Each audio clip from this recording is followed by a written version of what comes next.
vais d'abord commencer par vous présenter les jeunes hommes qui m'ont accompagné sur ce plateau. Donc, à ma gauche, Xavier Terlet, que je pense beaucoup de monde connaît. Bonjour. Xavier a fondé XTC World Innovation. Et c'est en fait un cabinet qui travaille avec les industriels, les distributeurs et les prestataires de services pour mettre au point de l'innovation et la commercialiser. À sa gauche, Xavier Boadvézy. Bonjour. Xavier Boadvézy est VP Digital Factory chez SEB. Et il a aussi une autre casquette. Il est secrétaire national de la Food Tech qui appartient à la French Tech. Donc il nous en dira plus tout à l'heure. Et tout au bout à gauche, c'est Nicolas Marotte. Donc Nicolas, après quelques années passées ensemble, notamment chez Danone, puis chez Kraft Mondelez, Nicolas est maintenant directeur général de la branche Europe du Sud de Innocent Drink. Bonjour. Voilà, alors pour lancer un peu les hostilités, enfin je ne crois pas qu'on va beaucoup se bagarrer, mais vous êtes tous les trois concernés par le sujet du sans frontières, puisque vos entreprises interviennent toutes en dehors de leurs frontières d'origine. Et vous êtes tous les trois concernés aussi par l'innovation qui est au cœur de votre modèle économique.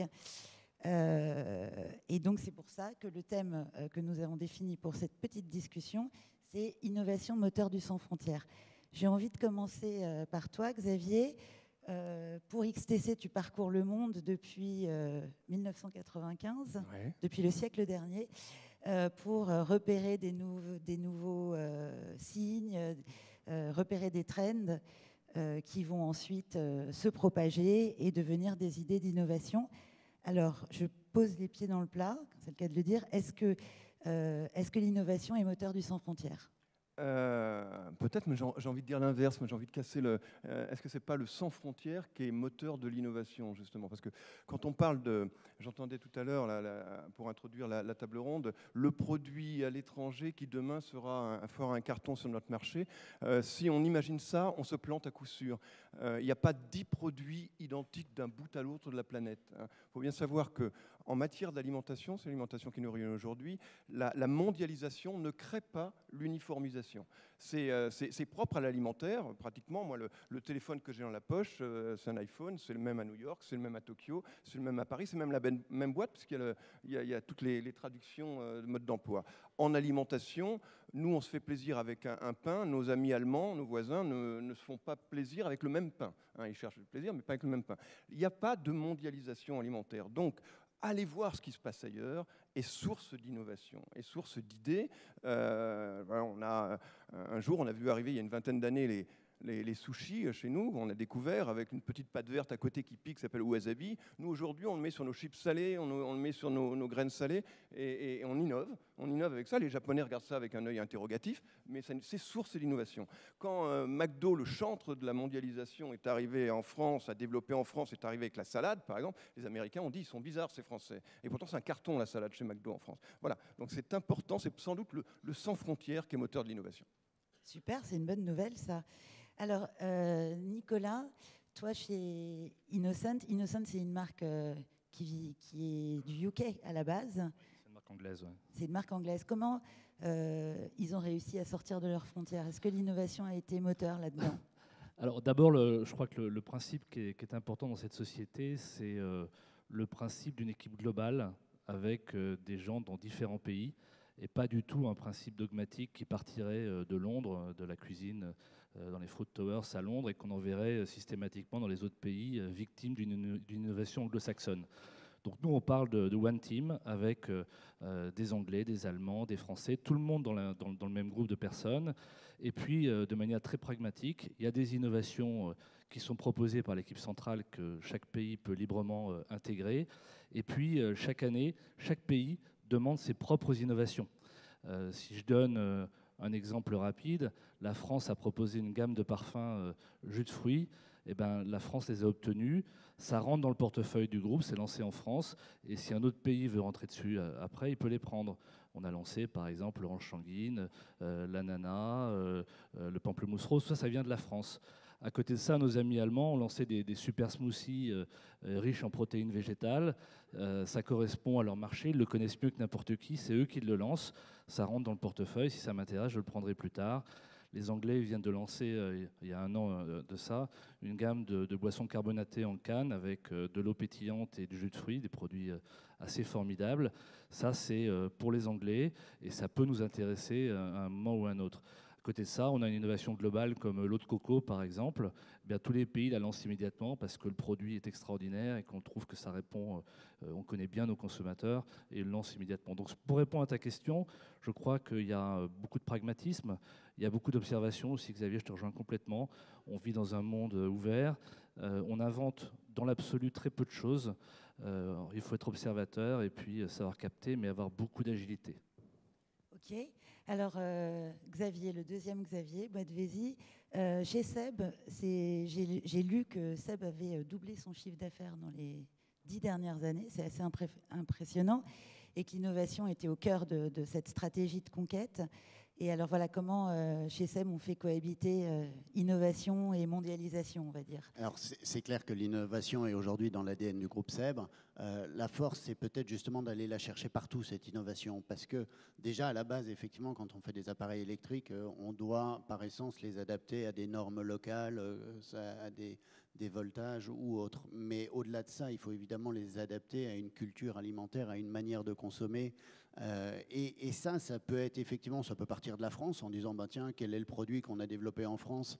Je pense entre autres à une Actifry et qu'on a su mondialiser après, et la friteuse avec une cuillerée d'huile qui s'est retrouvée sur tous les continents.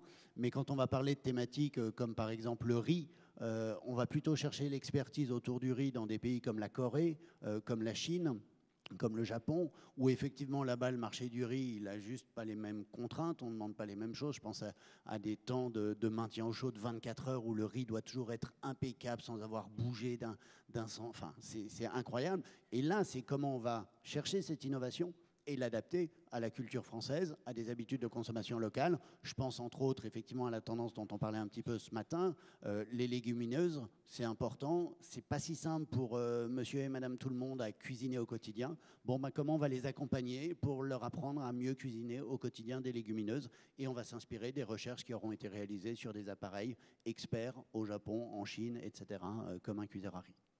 Ok. Alors, Xavier, en préparant un petit peu cet échange, tu m'as parlé d'une tendance qui se développait, je crois, qui avait été repérée en Asie du Sud-Est et qui est le courant de l'autoproduction. Est-ce que tu peux expliquer ce que c'est et nous en parler Oui, alors c'est un phénomène qu'on a observé depuis pas mal de temps, et notamment en Asie du Sud-Est, et qui commence à arriver chez nous. L'autoproduction, c'est un petit peu la suite du développement de la cuisine à la maison. On est tous témoins depuis une dizaine d'années, c'est Top Chef, Master Chef à la maison. On a retrouvé le plaisir de retrouver la cuisine, hein, parce que cuisiner à la maison, c'est valorisant, c'est valorisé, c'est une affaire de plaisir. Cuisiner à la maison, c'est, je ne vais pas rappeler de mauvais souvenirs, mais si je fais des lasagnes moi-même, je connais la nature de la viande que je mets dedans. Et puis, si je cuisine à la maison, en période de crise, c'est bien pratique, parce que normalement, c'est moins cher. Hein, donc, c'est des courants qui poussent ça. Et ça va même un petit peu plus loin, c'est produire à la maison. Nous, on a été surpris de voir un certain nombre de concepts en Asie du Sud-Est, par exemple des armoires, comme si vous alliez chez Darty acheter un réfrigérateur. Ben là, vous achetez une sorte d'armoire avec tous les modèles sont possibles, et vous faites pousser dans votre appartement, par exemple à Jakarta, j'ai vu ça aussi à la Jakarta, faites pousser dans votre appartement des salades, des tomates, des légumes, etc. Dans une mégalopole de 21 millions d'habitants, le bout de jardin est un peu loin, ça peut être pratique. Donc, moi, je suis Bonduelle, je suis Florette, ça peut me poser des questions sur mon modèle économique demain. Hein, donc, au Cial, d'ailleurs, à Paris, en 2014, on a donné un prix à une entreprise qui s'appelle Prête à pousser, qui fait des champignons qui poussent tout seul. On m'a dit, ouais, c'est gadget, c'est ridicule, ce type de produit. Moi, je crois que c'est précurseur, que ça laisse penser peut-être à une manière qu'on aura à produire peut-être soi-même. On a fait une étude avec TNS, avec Kantar TNS pour le Cial d'ailleurs, pour confirmer tout ça auprès des consommateurs. Par exemple, en France, on se rend compte, c'est un chiffre ahurissant, que 12% des consommateurs français consomment leurs propres œufs qu'ils ont produits eux-mêmes avec une poule. Après, on ne s'étonne pas que Truffaut vend des poulaillers de balcon, par exemple. Il paraît que ça explose. Alors, j'imagine que cette tendance du fait maison, c'est un boulevard, une autoroute d'innovation pour Seb. Alors oui, le fait maison, mais j'ai envie de dire depuis les origines, depuis 53 et le lancement de la cocotte minute, ça a été sain. Après, ce qui est important, c'est effectivement d'expliquer comment on va utiliser les appareils qu'on vend. Et dans le fait maison, c'est un petit peu la même chose. C'est-à-dire qu'on va avoir des phénomènes qu'on appelle parfois un petit peu champignons en interne, mais de produits qui vont exploser sur une période de temps. Je pense entre autres à la yaourtière qui a été lancée il y a plus de 50 ans ou 60 ans. Et puis, début 2010, eh ben, elle s'est remise à exploser en termes des ventes. Pourquoi? Parce qu'on avait expliqué à l'utilisateur qu'on faisait autre chose que juste des yaourts tout simples, parce qu'on avait amélioré le produit, on était plus précis dans les températures de chauffe et on pouvait enfin faire également du fromage blanc, des desserts aux œufs, enfin, etc., etc. Et donc ça, c'est très important quand on souhaite utiliser effectivement cette tendance du fait maison, d'accompagner bien l'utilisateur, de lui expliquer tout l'univers des possibles avec. Ça a été le cas également des machines à pain. Alors c'est vrai que quand on voit d'excellentes boulangeries à tous les coins de rue en France, c'est un peu surprenant de voir ça, mais là aussi, il y a eu une période où les machines à pain ont explosé parce que je pense que l'utilisateur s'est rendu compte que contrôle des ingrédients, effectivement, retour aux sources, envie d'apprendre. Je pense que c'est extrêmement important, cette notion de transmission, de savoir comment c'est fait. En ce moment, effectivement, c'est des produits plutôt multifonctions qui permettent ce fait maison. Je pense aux multicuiseurs Cookéo ou aux cuisines compagnons, qui sont effectivement des robots qui ont un univers des possibles incroyable et qui permettent à l'utilisateur de réapprendre aussi à cuisiner au quotidien chez lui. Et alors toi, à contrario, Nicolas, le fait maison, c'est quelque part une concurrence pour Innocent, non? Pas vraiment, en fait. On se rend compte que les gens qui souhaitent faire les produits chez eux recherchent de la qualité et du naturel, ce qui a fait un des basiques à l'origine du groupe Innocent. Les trois fondateurs, en fait, ils rentraient chez eux le soir à 22 h après avoir été au pub, comme la plupart des jeunes Anglais, et ils se rendaient compte qu'ils n'avaient pas le temps de préparer quelque chose de sain pour eux, de simple, etc. Donc ils ont voulu développer des produits dont ils seraient fiers. Et on a toujours, dès l'origine, investi très fortement à la fois sur les ingrédients, les matières premières, en allant chercher les fruits non pas sur un marché spot, mais directement chez les fabricants, en ayant des programmes de développement durable pour améliorer. On a un programme sur chacun des fruits principaux qu'on met en jeu dans nos produits, et sur les hommes qui ont ce talent à la fois pour les sélectionner et à la fois pour les mélanger. Donc, ça va tout à fait dans le même sens. Aujourd'hui, seulement 30% des consommateurs en France consomment les 5 fruits et légumes recommandés par le PNNS. Seulement 30%, ça veut dire que nous, on est ravis quand les gens consomment des produits et les développent chez eux. On est encore plus ravis quand on contribue à améliorer ce chiffre. Et je rajouterai un dernier point qui est extrêmement important, c'est que nos produits ont des qualités aussi constantes et permanentes à longueur d'année, qui sont à des prix extrêmement raisonnables. Or, on sait que les fruits, quand on les achète chez le primeur, chez Franprix, etc., ont des variations de prix assez importantes selon les saisons. Donc c'est aussi l'avantage que des produits comme les nôtres peuvent permettre, absolument pas rivaliser avec le fait maison, mais venir en complément du fait maison. Et cette alternance, ça sera bénéfique pour tous les consommateurs. Ok. Xavier, il y a une autre tendance qui peut influencer sur les habitudes de consommation. On a beaucoup entendu parler ce matin de révolution digitale, et notamment chez les plus jeunes qui sont ultra connectés. On sait que des photos de plats s'échangent plus qu'abondamment. Comment ça agit sur des nouveaux comportements ? Ça agit sur les nouveaux comportements parce que ça permet plein de choses. Alors c'est vrai que c'est les plus jeunes, les millennials, c'est un peu ça, on va dire les jeunes, hein, qui sont familiers de toutes ces technologies. Mais ça permet quoi? Ça permet de commander tout de suite et d'avoir immédiatement. Donc cette volonté de l'immédiateté chez les jeunes, c'est tout de suite. J'ai besoin d'une entrecôte, il est 11 h du soir, je veux l'avoir quand même. Et ça, c'est des comportements, des exigences de jeunes. Donc ça veut dire innover dans le service, innover dans la distribution. C'est aussi des changements au niveau de l'information qu'on peut avoir. Le digital, il y a des prototypes qu'on avait présentés d'ailleurs au dernier SIAL, des prototypes de systèmes d'information. On est en train aujourd'hui de débattre sur l'opportunité d'avoir des ronds de couleurs sur les produits pour savoir si c'est bien, pas bien, etc.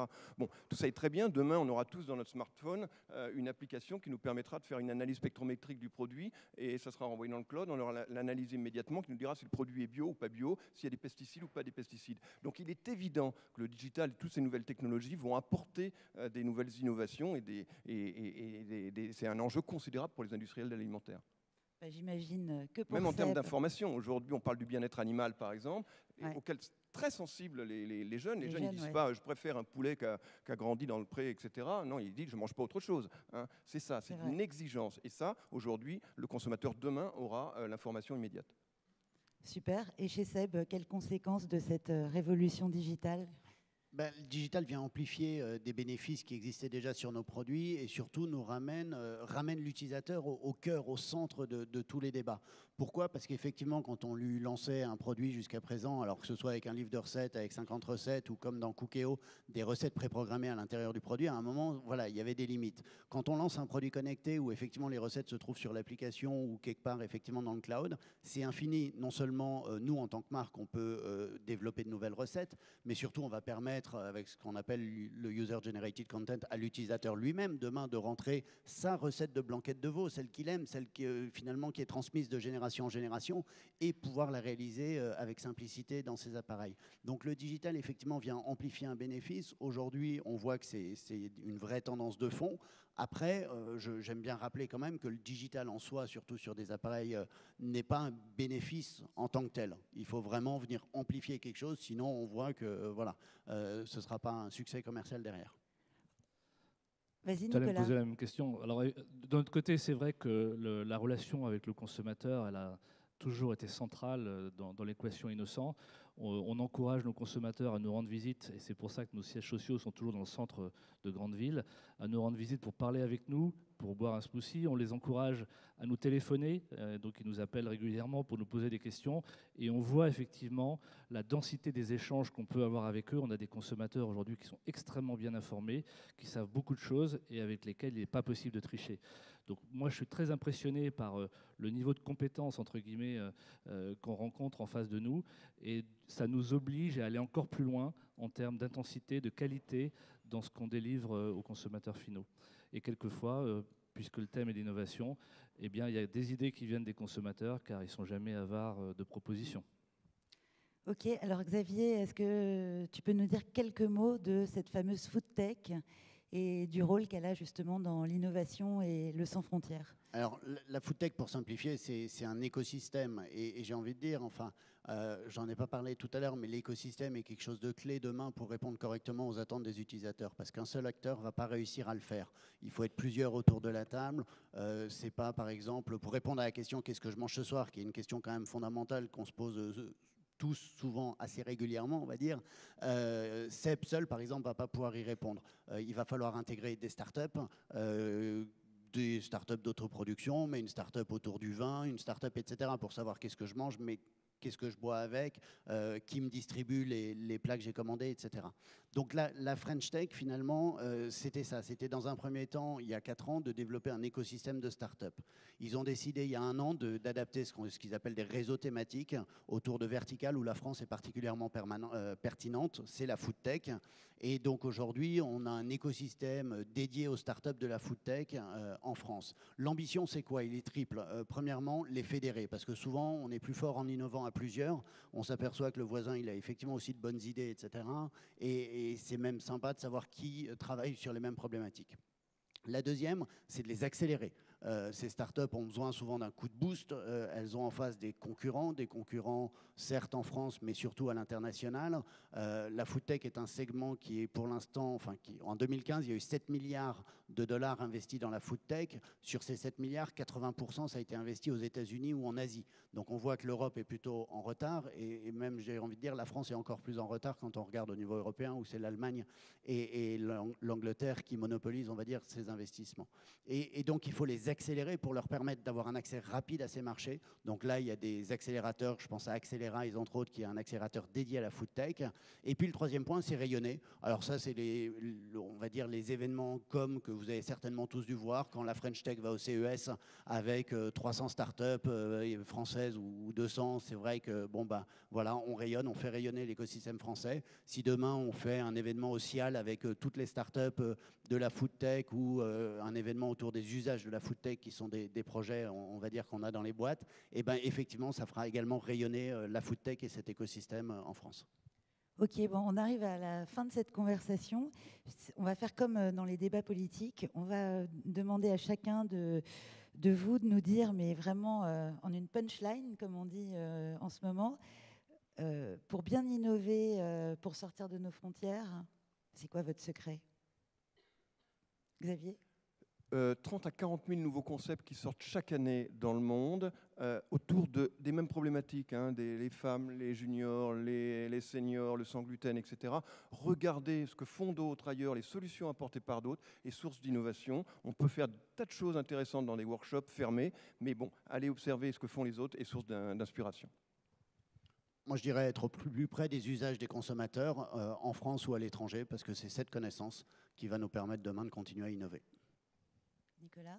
Je dirais un bon équilibre entre des convictions très fortes. On met beaucoup d'énergie à côté des collaborateurs de grande qualité, donc qui vont nous apporter leur compréhension. Donc on attend d'eux qu'ils aient cette capacité à faire le tri entre les choses, leur intuition et au final beaucoup d'agilité. Eh bien, je vous remercie à tous les trois.